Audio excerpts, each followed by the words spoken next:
En el barrio de Riewood, en Queens, Nueva York, todo el mundo conocía a Eamon Byrne. Lo llamaban el loco del abrigo. No porque hiciera nada malo. No porque gritara ni molestara a nadie. Lo llamaban así porque llevaba el mismo abrigo gris desde 1987. Porque caminaba todos los días a la misma hora por las mismas calles. Porque hablaba solo mientras recogía latas vacías de las papeleras del barrio. Los niños le tenían un poco de miedo. Los adultos le tenían un poco de lástima. Nadie le tenía respeto. Cuando murió en febrero de 2019, a los 79 años, los vecinos se enteraron por el olor.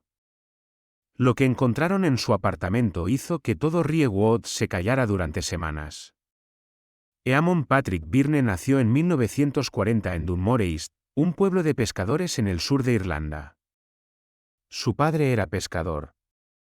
Su madre limpiaba casas de verano para familias de Dublín. Eamon era el menor de 6 hermanos. Y era distinto. No le interesaba el mar. No le interesaba la pesca. Le interesaban los números. A los 11 años llevaba la contabilidad del negocio de su padre en un cuaderno de tapas verdes. En 1962, con 22 años y $40 en el bolsillo, Eamon subió a un barco con destino a Nueva York. No hablaba bien inglés. No conocía a nadie. No tenía plan. Lo que tenía era una idea muy clara de lo que no quería ser, un hombre atrapado en un lugar donde sus habilidades no servían para nada.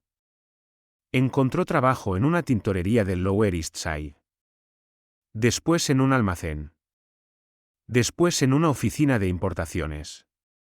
Y fue ahí donde todo empezó. El dueño de la empresa de importaciones se llamaba Morris Ackerman. Un judío polaco que había llegado a Nueva York huyendo de la guerra y que había montado un negocio de importación de telas desde Asia.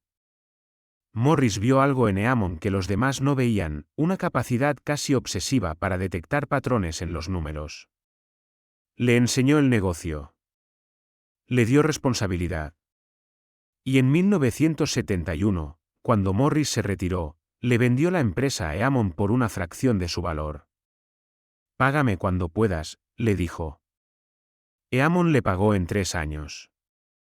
Durante los siguientes 30 años, Eamon convirtió a Ackerman Imports en una de las distribuidoras textiles más rentables de la costa este. Pero nadie lo sabría mirándolo. Porque Eamon nunca cambió. Siguió viviendo en el mismo apartamento de 2 habitaciones en Riewood que había alquilado en 1968. El mismo edificio de ladrillo rojo con la escalera de incendios torcida. Nunca compró coche.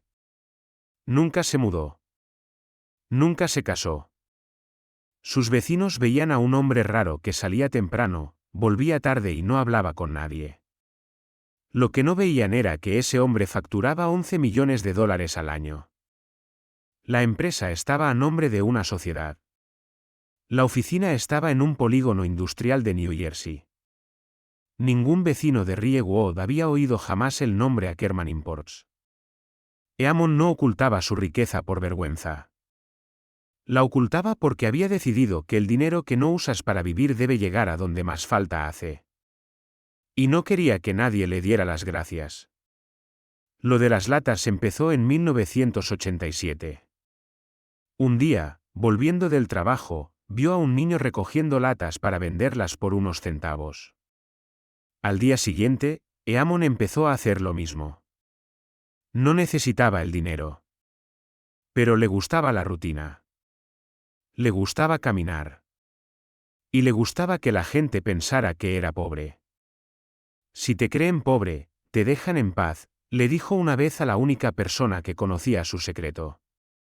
Esa persona era su contable, un hombre llamado Frank De Luca.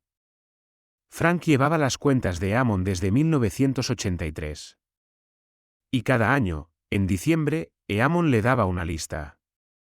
Una lista de organizaciones, escuelas, albergues y hospitales a los que había que enviar cheques anónimos. Siempre anónimos. Siempre a través de una cuenta que no llevaba el nombre de Eamon. En 36 años, Eamon donó más de 16 millones de dólares a la Escuela Pública 68 de Riewood, que pudo renovar su biblioteca. Al Refugio de Mujeres de Queens, que amplió su capacidad de 30 a 90 camas. A una clínica dental gratuita que atendía a familias sin seguro. A un programa de becas para hijos de inmigrantes irlandeses que llegaban a Nueva York sin nada, como él. Nadie sabía de dónde venía ese dinero. El director de la Escuela Pública 68 pensaba que era una fundación de Manhattan. El Refugio de Mujeres asumía que era un legado de algún millonario muerto. La clínica dental creía que era un programa federal. Eamon lo prefería así. El 14 de febrero de 2019, el vecino del piso de abajo llamó al 911. Llevaba 4 días sin oír los pasos de Eamon por el techo. Y había un olor que no podía ignorar. Cuando los bomberos abrieron la puerta, encontraron a Eamon Birne sentado en su silla junto a la ventana. Había muerto solo. Sin dolor, según el forense. Lo que encontraron en el apartamento obligó a llamar a la policía, al fiscal de distrito y, finalmente, a un abogado.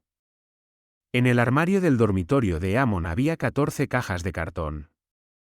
Dentro de cada caja, carpetas perfectamente ordenadas con extractos bancarios, títulos de propiedad, contratos mercantiles y resguardos de donaciones. El patrimonio total de Eamon Patrick Birne ascendía a 23 millones de dólares. 23 millones. El hombre al que el barrio llamaba el loco del abrigo, era el residente más rico de todo Riewood. Su testamento era un documento de 4 páginas que dejaba instrucciones precisas. 6 millones para crear un fondo permanente de becas para hijos de inmigrantes en Queens. 4 millones para el refugio de mujeres, con la condición de construir un nuevo edificio con guardería incluida. 3 millones para la Escuela Pública 68, destinados a un programa de tecnología y un laboratorio de ciencias. 2 millones para la clínica dental gratuita. 1,5 millones para un programa de vivienda asistida para personas mayores que vivieran solas. El resto, algo más de 6 millones, para un fondo de emergencia comunitario que cubriera gastos médicos de familias sin seguro en Queens. Frank De Luca, su contable, fue quien habló con la prensa. Me pidió que nunca dijera nada mientras viviera. Ahora que no está, creo que la gente merece saber quién les estuvo cuidando durante 30 años. Frank hizo una pausa y añadió. Eamon no era excéntrico. Eamon era la persona más cuerda que he conocido. Simplemente, decidió que su vida importaba menos que la de los demás. Y actuó en consecuencia. La noticia corrió por Riewood en cuestión de horas. Los mismos vecinos que llevaban décadas evitando a Eamon dejaron flores en la puerta de su edificio. La dueña de la bodega de la esquina, una mujer dominicana llamada Carmen, cerró la tienda a media hora. Pasaba todas las mañanas a comprar café. Siempre el más barato. Dejaba la vuelta en el frasco de propinas. Hizo una pausa. Le llamábamos el loco. Y él nos estaba salvando. La historia salió en el Queens Chronicle, después en el New York Post, después en el Times. Cada medio la contó a su manera. Unos hablaron de El millonario invisible de Queens. Otros de El hombre que eligió ser nadie. Otros, simplemente, de Eamon. Pero fue una profesora de la Escuela Pública 68 quien dijo la frase que nadie olvidó. Se llamaba María Santos. Llevaba 15 años dando clase en esa escuela. Nuestros alumnos llevan una década usando libros y ordenadores que aparecieron un día sin explicación. Yo siempre pensé que era el gobierno. Se detuvo. Era un hombre que recogía latas en nuestra calle. El nuevo edificio del Refugio de Mujeres se inauguró en septiembre de 2020. Tiene espacio para 120 personas.